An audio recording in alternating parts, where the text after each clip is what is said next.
All right, yesterday we had 370,000 liters of water that went out. It was a good day. That was our record day. The basic role of civil affairs is that we follow the fighting troops. We come forward, assess the civilian populace, what the state is that they're presently in, health, welfare, civil administration, try to identify what that situation is, and then provide kind of a band-aid fix for it. We're not looking for a long-term fix. We're looking for some short-term until the IOs or the NGOs can come into play.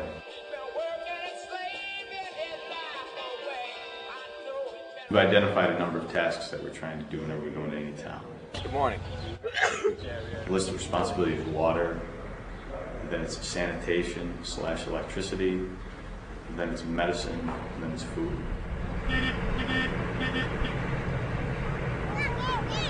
Muhammad!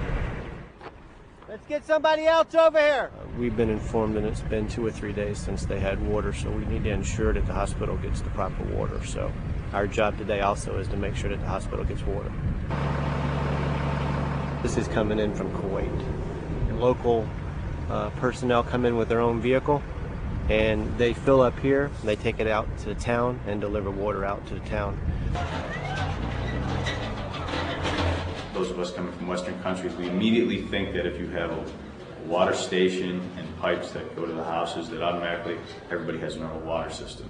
In this case, it's not how it's worked here. Because Saddam has not had the ability to maintain any type of good infrastructure here, water that comes through the normal water pipe system and is used locally is wash water. Any drinking water is purchased at the sources like in Basra and then is brought down via truck. Could you ask them all the clocks? Yeah.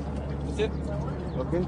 Real good today. It's a lot calmer than it has been in the past.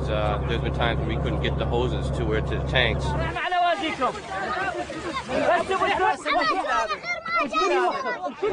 Some trouble with getting the drivers to do what we want them to do, but we got this guy down here to fill the hospital up. On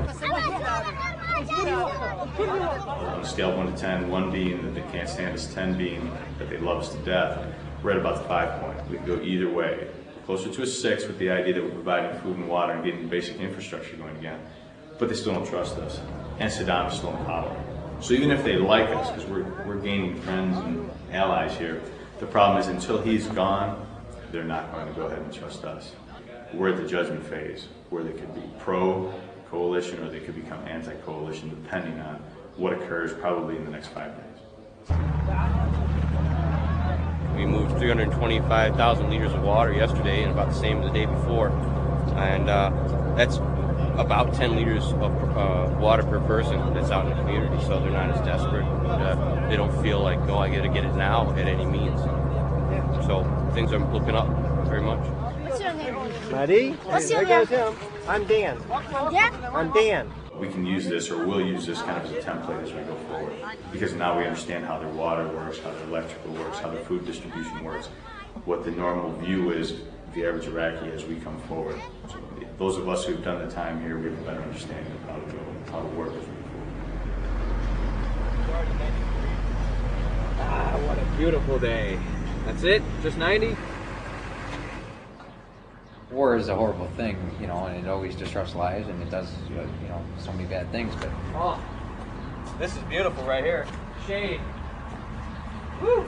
5 degrees cooler. Us coming in and trying to put things back together and put perspective back in these people's minds and make them feel at ease after everything's all over as far as the war. As far as the combat stuff goes, yeah. You know, and winning the hearts and minds is something that I've heard ever since I came into CA before I knew what it meant. Now I know what it means.